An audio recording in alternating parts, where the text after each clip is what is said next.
Hey guys, it's Diana and welcome to another Top 5 Wednesday.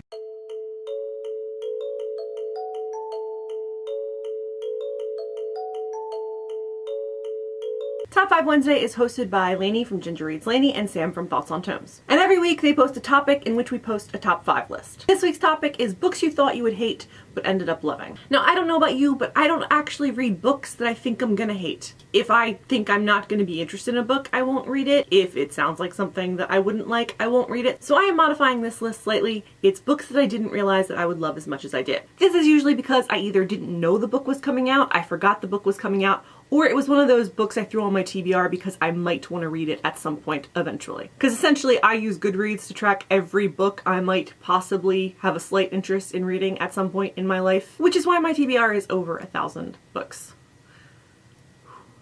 Yeah. So without further ado, let's do the thing. Number 5.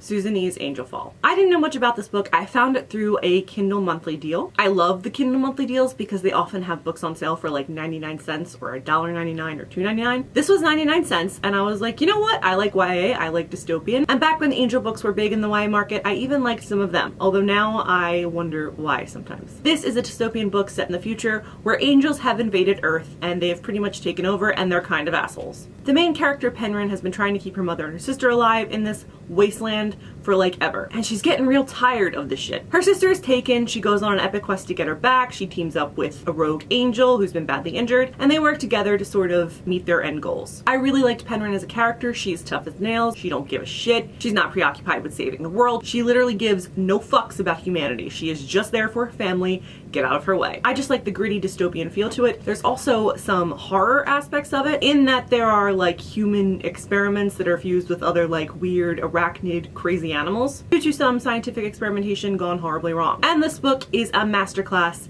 in romantic sexual tension. I really love the ship in this book, you guys. It's organic, it's very natural, it's sort of a show you and not tell you. And I was a huge fan of it, so for a Kindle deal that was 99 cents where I wasn't expecting really anything, it was freaking awesome. Number 4 is The Bone Witch by Rin Chupeco. I actually don't have my copy since I lent it out to a friend, but you should see it appear on the screen somewhere. This was a recent read for me. I read it within the last couple months and I loved it. It was always on my TBR, but it was just one of those books that I wanted to keep track of possibly reading in the future. And I was really trying to get an audiobook, so when I found it on Hoopla, I downloaded it and I started listening to it. And guys, it was really good. I actually went out in the middle of listening to it to buy a hard copy of the book so I could read along with it. All I'd known about the book prior to reading it was about a girl who accidentally brings her brother back from the dead. And I don't know about you, but YA doesn't get a lot of necromancy play. I don't know why, because bringing people back from the dead sounds like a hella interesting thing to be doing. But yeah, I pretty much marathoned this book in a couple days, switching from the audiobook to the actual physical book. And while I was at it, I picked up The Heart Forger, which is the second book in the series, because I ended up loving it so friggin' much. Like I said, it's about a girl who accidentally raises her brother from the dead. In doing so, she discovers she has a very rare magical ability. Obviously, yes, it is raising people from the dead, but it's also a lot more than that, and it's an ability that is pretty much shunned by the world. So it's also turned her into an outcast, and she still has to figure out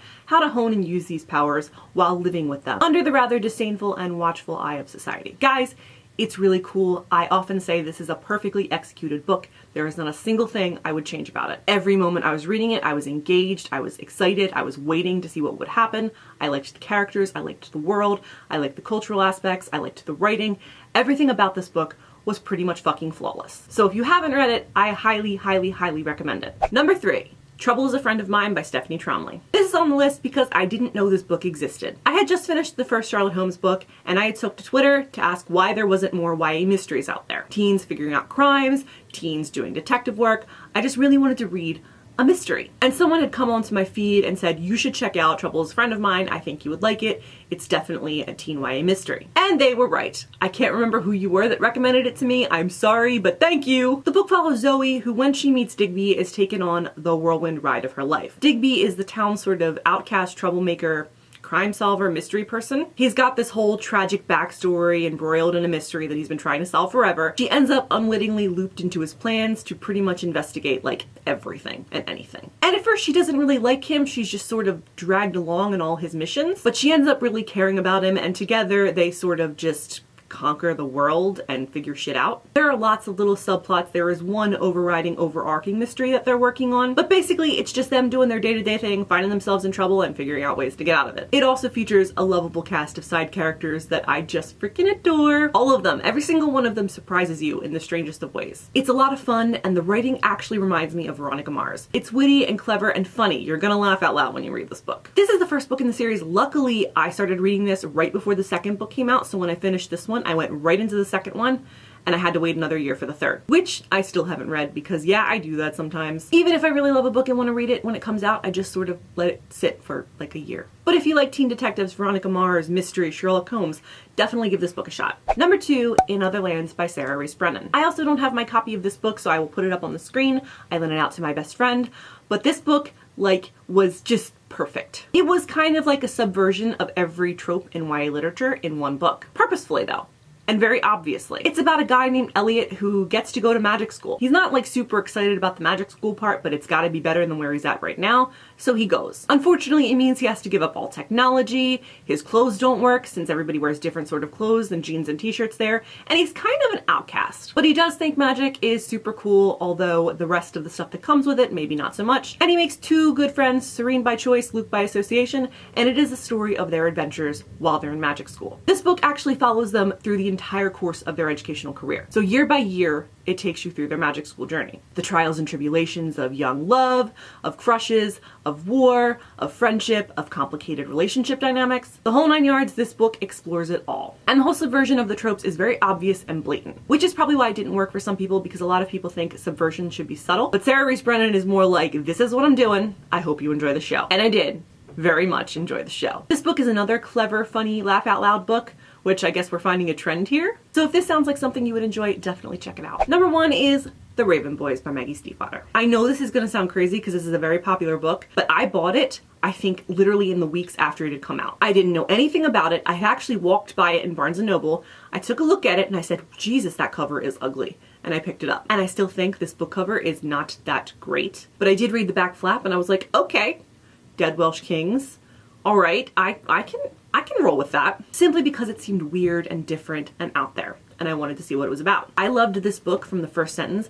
Maggie Stiefvater has a way of writing that just amazes me. She puts together words and thoughts in unexpected ways, and it really works for me. Her sentences land on you like punches or kisses, and I really don't know how to explain it. My boyfriend is actually reading it right now because I love it so much, and he's great like that, where he will read things that I love because I love them, and even he was like, wow, she can really write. This book is about a lot of things and a lot of people, but essentially it's about a girl named Blue who meets up with a bunch of boys from this prep school who are on a search for a dead Welsh king. It contains elements of magic but set in the real world, which I think is called fabulism, and it's extraordinary. It is one of my all-time favorite book series, and I almost didn't read it simply because I just didn't know it was there. In fact, after I finished it, I had gone onto Tumblr to see if there were any edits, and there was practically like no fandom at that point. There was like a handful of people talking about this book, but other than that, it was pretty quiet. And then when The Dream Thieves came out, the fandom sort of exploded and got bigger, and there were more people talking about it, and I was very excited. But for the most part, this book almost went quietly unnoticed. So if you like strange and wonderful prose, character-driven books, and plots that are a little on the weird side, try this book out. And that's it for Top 5 Wednesday. I'm gonna switch it around. I want you to tell me about a book you thought you would love,